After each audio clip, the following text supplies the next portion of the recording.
Hello everyone, this is Sarah Kottich, your provost, and I am recording this short video to give you an update as of June about how our summer planning teams are doing preparing for the fall 2020 semester. As you remember, this spring we were forced due to the pandemic to transition quickly into an online virtual format for teaching, operations, student support, everything. During that time, we identified the following as priorities as we plan for how we will teach, work, and be together in community going forward. As you can see here, our first and foremost priority was health and safety. We also focused quickly on remote student learning and support, the well-being of our faculty and staff, new student recruitment and continuing student retention being impacted by the pandemic, fundraising, and then of course, maintaining our financial stability. To try to support all of these areas, 4 teams were created over the summer. The pandemic reopening team, the academic planning for online excellence team, a re-recruitment team that's focusing on both new and continuing student engagement, and leveraging technology. The chairs of each of these teams have provided updates for us that I will walk you through. So the first is the pandemic reopening team. You can see the members of the team here. They're really focusing on developing scenarios for returning to a safe campus community, both emotionally and physically as we enter into the new year.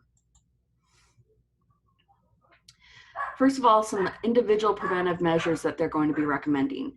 All faculty and staff and students will be asked but not required to wear masks on campus this fall. We'll actually be providing 2 CSM branded masks to each individual faculty, staff, and students. We're going to continue to encourage hand washing and utilization of hand sanitizer. We're also going to be asking everyone to do health screenings a minimum of twice weekly, and we will be providing a screening tool in the fall to that end. As we did in the spring, if anyone's feeling ill, we really encourage them to stay home. And if an individual in our community does test positive for COVID-19 or believes they've been exposed to someone who's tested positive, they should complete the health self-reporting form. And this is what it looks like, health self-reporting form. It's out on My CSM. You'll see this little icon up at the top that says Fall 2020 Updates. If you click on that, it'll take you to a web page. And on the right-hand side, you can click on this health self-reporting form. And it's a quick, easy form to fill out. And then someone from the college will get back to you with further guidance. As a community, we're going to be continuing to take some preventative measures, promoting social distancing on campus.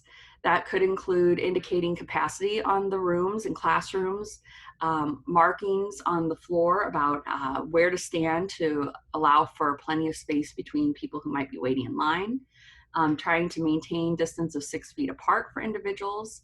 You may end up seeing some of the stairwells will be one way going up or down, depending on how narrow they are. We are planning on continuing to start the semester using online virtual Zoom meetings rather than face-to-face meetings for faculty and staff committees. So, and any other kind of meetings. We'll revisit that midway through the fall and see if we decide to continue it, but at least initially we will continue with Zoom online meetings.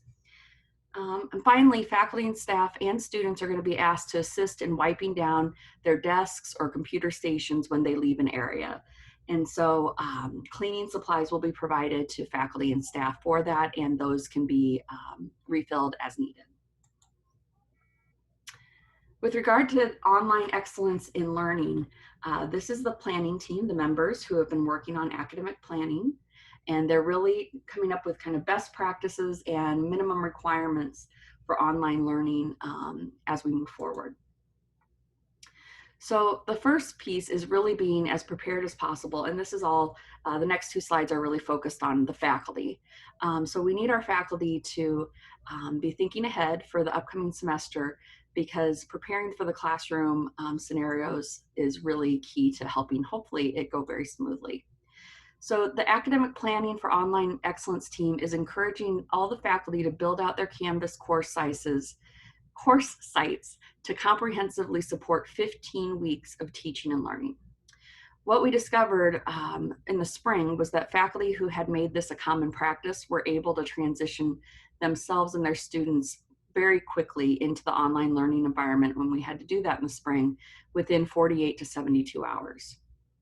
So at a minimum, what we're expecting faculty to do and asking them to do is, first of all, publish their Canvas course site within 48 hours prior to the first day of class, and let the students know that what will be expected in this class during this precarious time in learning when changes may happen through the semester. Within each Canvas course, faculty should include an online faculty introduction. It'd be great if you can do a video introduction and walk students through the instructions for navigating through Canvas, through their Canvas site, the course overview, and course resources. The syllabus for all of the courses should be posted in Canvas, and they should be consistent with the CSM syllabus guidelines.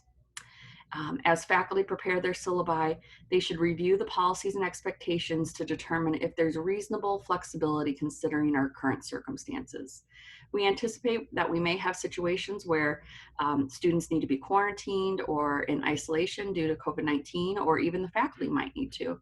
And so we want to build in enough flexibility in that we can maintain a efficient and effective learning environment despite these outside circumstances that might impact us. And then finally, faculty should be utilizing the Canvas to provide feedback to students on their graded work by posting grades in the Canvas gradebook. So for most of these things, I'm sure lots of you are already doing it, but this planning team has identified these as best practices that we want to make sure that everyone's using. Now, taking it one step further, the academic planning team is providing recommendations on best practices that support both face-to-face and online learning. And they're encouraging faculty to consider, if you're not already doing this, adopting one or more of these to enhance the learning experience for your class. So the first is with regard to having a common Canvas shell for the whole academic program. So each academic program is encouraged to develop a shell that would be similar for all of the courses in that program. This will enhance Canvas navigation and just ease of working around through Canvas for the students. All courses or course content would still be individualized by the assigned faculty member, but it will also help adjuncts in teaching the various programs as well, and provide a more seamless experience for our students. With regard to rubrics, most of you, again, I'm sure are already doing this, but if not, please create analytic, developmental, holistic rubrics or checklists to inform students on what the expectations are for achieving performance within the class. And then with regard to recording presentations, please either record before the session as a pre-recording or live recording through VidGrid videos, your lectures or classes, so that we can have them available in Canvas for students, either for them to rewatch or if they miss a class because of illness, for them to be able to stay up to date with what's going on in class. Statistical evidence suggests that the CSM students who had access to recorded lectures in the past have reviewed these recordings repeatedly to enhance their understanding. Pre-recorded videos may also ease that transition to online learning of delivery, just in case that is necessary. So again, these are best practices. They're not required, but they're encouraged for faculty to consider. The next team is the re-recruitment team. I'm the chair of that team, and what we're looking at is embracing and engaging new and continuing registered students who are undergrads to make sure that they're feeling valued, creating anticipation and excitement for the upcoming semester. We are not doing this alone. We're getting a lot of help from our student orientation staff. And this is composed of 13 students who are being led by Chris Zerwick. And we have the student orientation staff, we call them the SOS team, every year, but this year they have really stepped up and helped us in engaging students, not only the new students, but the continuing students as well. So this is just a little picture of them during one of their planning meetings. What this group is trying to do, both the SOS, but our planning team, is to coordinate across campus the outreach to all of our continuing and new students over the summer.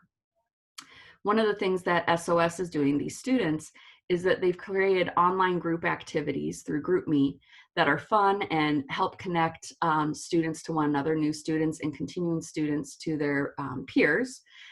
For continuing students, they've grouped them by academic program for the most part, and also are offering opportunities to connect with their program directors.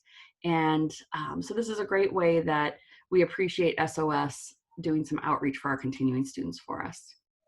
Other things we're doing. So I already mentioned that our academic programs, we've asked the program directors to reach out to their continuing students at least twice during the summer, helping them prep and plan for the upcoming year and answering any questions. We had our student development and success team were great. They offered to call all continuing students and just do a check-in during the month of June to see how they were doing, answer any questions they have about returning to campus. We developed care packages that went out to all continuing students, or are going to be going out to all continuing students. On the next slide, I'll show you what's in those, but those are super cute. And within those care packages, Chris Zerwick wrote handwritten cards to every single one of them. So there's a pile of the handwritten notes he wrote to all the continuing students. And through those student organization systems, they're doing fun activities like bingo online. Here is what is included in the continuing student packages. They'll get one CSM button, a CSM branded hair scrunchie, one of these 3 Vera Bradley branded, College of St. Mary branded CSM notebooks, an awesome CSM branded Aqua Sharpie, and some colored pencils with CSM coloring sheets. And then it'll be in these like cute envelopes. And as I mentioned, they'll all be getting handwritten notes too. So I don't know about you, but if this came to me at my front door as a surprise, it would brighten my day, and I would certainly feel thought of and loved by my college. So I think that's pretty cool. With regard to new students, as most of you probably know, we've moved all the new student registration days to an online virtual format. The marketing enrollment teams transitioned all of the new student information materials into a registration guide online. And within my email, I include a link if you're curious and want to look at that. It's very well done. The student orientation staff worked with our Express Center and made several informational fun TikTok videos that are instructional about commonly asked questions. So things like, how do I SFA? How do I navigate through self-service? So we appreciate their work on that. Additionally, Leadership Leap, which happens in mid-July and is a program for incoming students to meet each other and build on their leadership skills, has been moved to a virtual format. The nice thing about that is it's enabling us to engage up to 100 new students through it. I'd be surprised if we got 100 to participate, but we could have up to 100 students. We could manage that well online. So that's very exciting. And then finally, by August 1, all of the new students will be informed about who their academic advisor is and who their student success coach is. We've had some confusion about that in the past.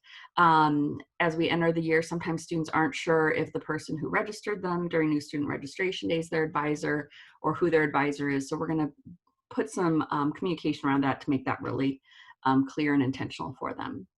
And then the final thing is that Welcome Days this year is going to be designed to engage not only new students, but also continuing students and faculty and staff. So we hope that you'll be getting information about that, and we hope that you will participate with us in it. The final team is on leveraging technology, and that is being chaired by Nate Newfine. Their work is really on selecting and implementing online solutions to support student retention and student recruitment.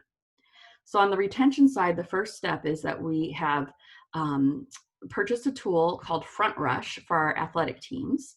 And it's a powerful tool that is used in recruitment for athletes and managing student information for athletics. It's used by more than 9,500 teams across the country, and it gives our coaches real-time access to some of the largest prospective athlete databases in the country. It also provides tools to track and evaluate the prospective students and where they're at in the recruitment process, and to communicate with them all the way through the time that they're looking at colleges. We will have an option to also manage the roster compliance through this solution as well. We've already gotten this tool in the hands of all of our coaches and the athletic administrators, and they've started accessing it and using it. On the retention side, through the budget process this year, the college approved the purchase of Aviso, which is a student retention system. Aviso is state-of-the-art system that's going to track and analyze thousands of data points for patterns that could suggest a student is at risk, and then draws our attention to both the at-risk student and the places where it's common for the students to get derailed on their path to graduation. So it's a very proactive way that we can use data to inform our retention strategies. We're in our initial steps of preparing to integrate a VISO, and we aim to have it go live during this upcoming year, 2020, 2021. So this is wrapping it up. As far as next steps goes, within our website, we will be posting on the Fall 2020 updates page a frequently asked questions regarding the start of the Fall 2020 semester.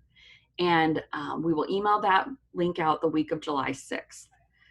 What we could really use your help with is that we have drafted a list of anticipated questions that I've included a link within the email that this presentation came with. If you could please take some time to review that list of questions. It's just the questions, not the answers. The answers are still in development and in draft format. But if you have any suggestions on additional questions or something that we're not thinking of, please email Dr. Tara Knutson-Carl, who is one of the co-chairs of our reopening team, and let her know if you have any suggestions about that. Thank you for taking the time to watch my presentation and update. We miss you, and we are looking forward to being back together in community on campus. Take care. Bye.